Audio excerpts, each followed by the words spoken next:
Hey, Cubby here and Christine from Cubby and Christine in the Morning on 106.7 Light FM. Welcome to our Holiday Light Special. And look who we have here, Christine. Oh, it's happening. Pat Monahan joins us to help us flip over to Christmas music and celebrate the holidays. Hi, Pat. How are you? Good. How are you guys doing? We're We're good. doing great.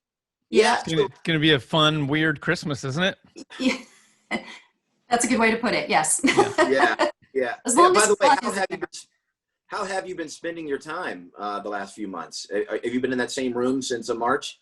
Basically, I've been trying to stay positive. It's a pretty weird time to try to be creative because I like to be around a bunch of people doing it, and we were writing this really fun, great record, and then I had to send everybody home because we didn't know if all the airlines were going to shut down. And then it's been months since I was able to write with people in a room, but we've been trying to do it virtually like this, and sometimes it's a winner, and sometimes it's it's fine. Yeah. Where are you? Where have you spent most of the quarantine? Where are you right now? My wife is from Seattle, so we spend our time there. Oh, okay. So explain to me here, we have a Christmas album to talk about, right? But this album came out in 2015, but it's a Yeah. re-release, right? Explain what's going on here. We keep adding songs to it because my managers are pretty smart, and they're like, everybody has like 4 Christmas albums, but you only need one. And now especially, we're not going to repackage it and put it on vinyl. So let's just keep adding to it. And so now I think we might have like 20 Christmas songs on it, and it started with like 13. So we'll keep going. I think the record for most songs on an album is about 99. So we're going to try to break that record. Got a few more years to work on it. And there's original pieces on there as well. Have you Yeah. added anything new for that? There might have been one that they added. I'm not sure if they added it yet, but it's what is it called? It's like a ukulele song, and it's called Christmas something. I'll think of it by the time we're done talking, and then I'll email it to you, and then you can put that in the interview because I can't remember. Oh, it's good. When the pressure's off, everything comes back. That's how I That's exactly right. What's your favorite Christmas song of all time? Like, what did you grow up listening to? You know, it changes because when I was, when we started to record Christmas in Tahoe, we start with, these are our favorite songs and this is why. And they had a lot to do with like reminiscing about childhood. And then when you get older and you start to love music for yourself, then you love songs like This Christmas, and songs that you wouldn't really think about loving as a 8-year-old boy or girl. You'd want to hear Frosty the Snowman, but when you get older, Right. you want to hear more, White Christmas and more sentimental, sad songs. But it's a hard one. I know my favorite Christmas singer of all time is Nat Cole. He's just incomparable. No one can sing a song like that guy. How about Christmas movies? Is there one that you have to see every year? Yeah, we always, at first when I met my wife, their tradition was to watch Christmas Vacation, and it was never my favorite movie, but now it's becoming one. I'm becoming one of them, so it's been almost 20 years, and so now the Griswolds are very important to me. Tell me about the name of the album, Christmas in Tahoe, and the significance behind that name. Well, because we're a San Francisco band, Tahoe was the go-to place for us to go do shows in the snow, but also that's where all the San Francisco people go to ski. Many of my friends have homes there. They spend their Christmases there. And I think we're supposed to be shooting a movie soon, and I thought it was going to be this winter we were going to start it, and it's based on A Christmas in Tahoe, and so hopefully we'll be able to shoot it there during the snowy beautifulness of Lake Tahoe. If you've never been there, it's pretty spectacular. You should make a trip. Even if it's in the summer, it's a really amazing place. Yeah, we haven't, of course, we're based in New York. Have you ever spent Christmas in New York City? I have. Yeah. Yeah. That's hard to beat too. So yeah, you got me there. Forget it. Yeah. No. Just Do you have 5. Pat? Do you have one Christmas memory as a kid? Like anything stand out that one particular year, something you got? I don't know. Well, I have a good memory and then a not so fun memory. The good memory was I remember my older brother. I was the last of 7 kids, but my older brother, who was kind of my father figure, he said he wasn't going to be able to come home from college. And then he came home Christmas Eve, and that just like made my whole life because I was still really little when he was in college. So that was a massive memory for me. And then the thing, I had a shift in my life where I saw my mom wrap a present, and that became like, oh man, that's the Santa Claus giveaway, but also awesome, I'm going to get that present. and and so then I didn't get it because she wanted me to keep believing, so she didn't give me the thing that I saw her wrap. And I really kind of had a breakdown about it, and she was like, dude, and she got mad at me, and that was the last time I ever complained about anything at Christmas. That was it. All I needed was for her to say, dude. Yeah, seriously. How old were you? Do you remember? I was probably 6, I would say, maybe 7. I was little enough where it was big. Yeah. So, Pat, where are you going to be on Christmas Day? What's you and the family up to? Well, I'll be home, and my wife and I, we have a 9-year-old and a 12-year-old. Also, I have older kids, 23 and 27, and so we'll all get together as a family and see how normal we can try to be for the day. You know, it's there's still a bunch of like pods of my family that are uncomfortable with too many indoor scenes, and no one can blame anybody for any kind of behavior, and no one can get upset for wanting to be together. So it's a challenging time, but it's made me better friends with a lot of people because I've been forced to, not forced to, but I've been quarantining with a neighborhood, basically. You know, like no one's really going anywhere or doing anything, so I'm getting to know the people around me so much better that those friendships have gotten pretty great. Yeah, that's what I'm finding too. Like the community that I just wasn't aware of, neighbors that was just, hey, Yeah. we're now friendly. You I mentioned wish some before, of these neighbors of mine could play guitar though, or like yeah, well, something, you know what I mean? Because then we we'd could put it like to do work. another band of a neighborhood band. Yeah, absolutely. Because you mentioned before that it's hard, like you found it, I found it as well. People think, well, this is a great time. You've got solitude. You can create, you can do all these things, but it's been really hard. There's been a challenge. And how have you worked through it, and how have you been able to find something positive in this? I drink a lot of wine.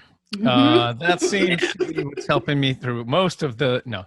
That and I I really I really had a shift when there were some outcries, many outcries around the globe, and people were protesting. I started to feel like, okay, I have felt like I've been under the gun to be creative, and I have felt bad for myself. And when the shift happened in the world, I was like, okay, I can't feel bad for myself anymore. I didn't.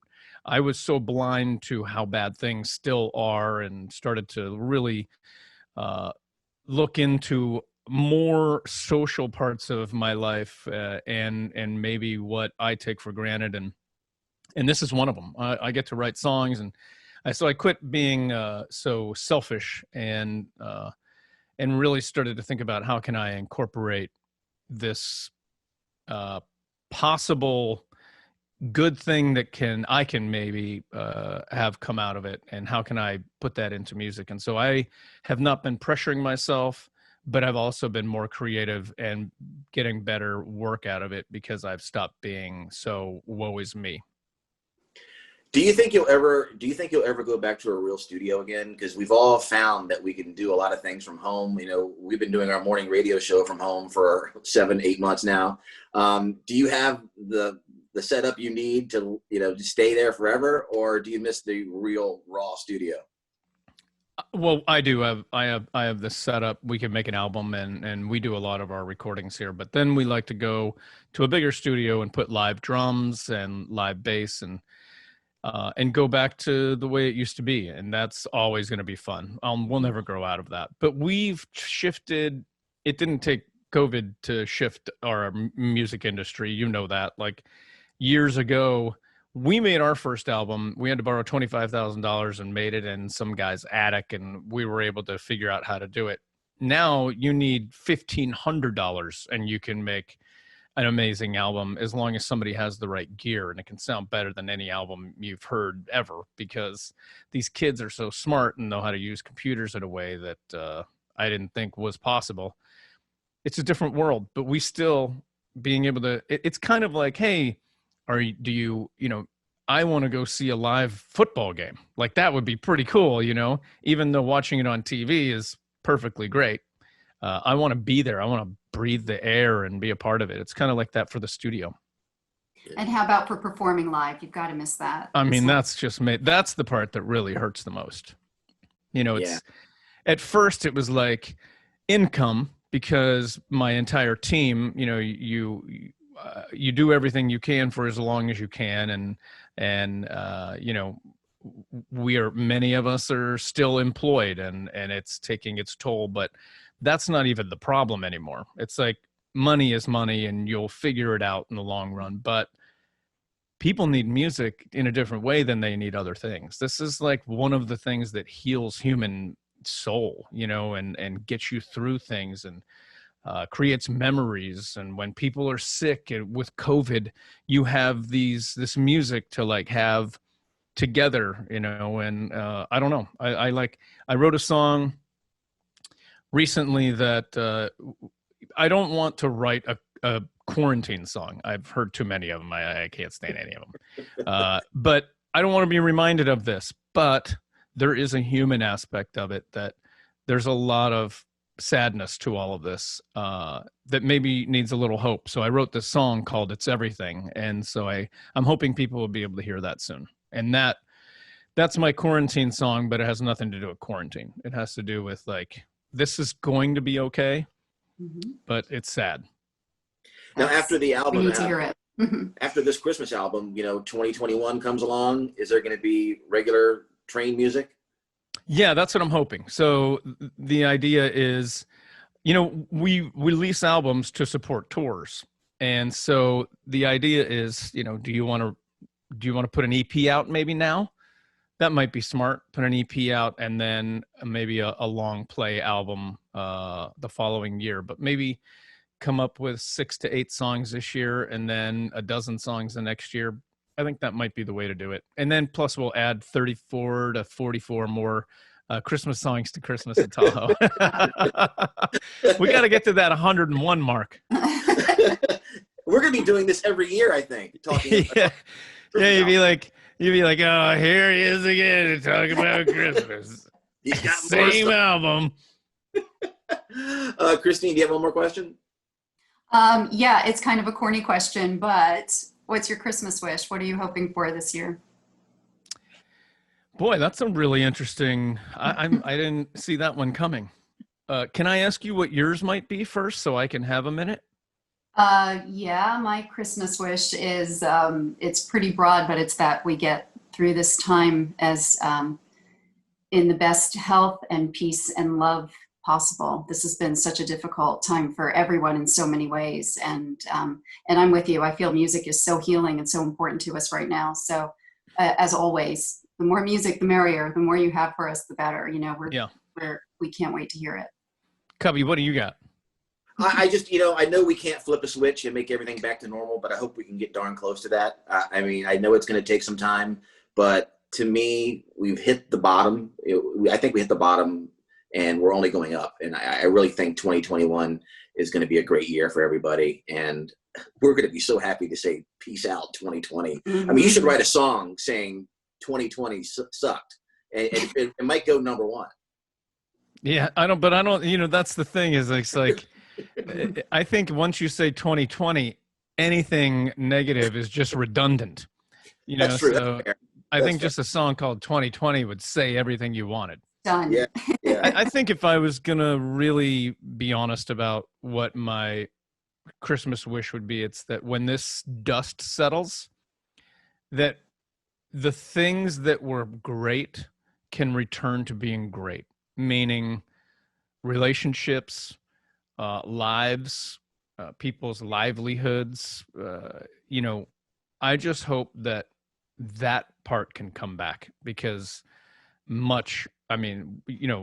don't even, the damage hasn't even really been done yet, because as you said, Cubby, you can work in your own home now.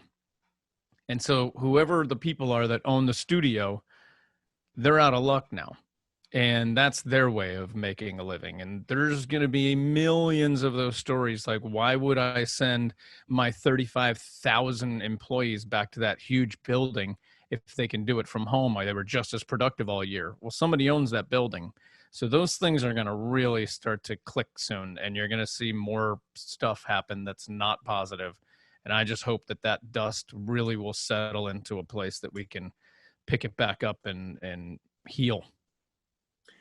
And thank God we have your music, and we have your Christmas album, and we have you here, and you're going to perform right now, because darn it, we need to feel good. Amen. Check this one out, yos. 106.7 FM.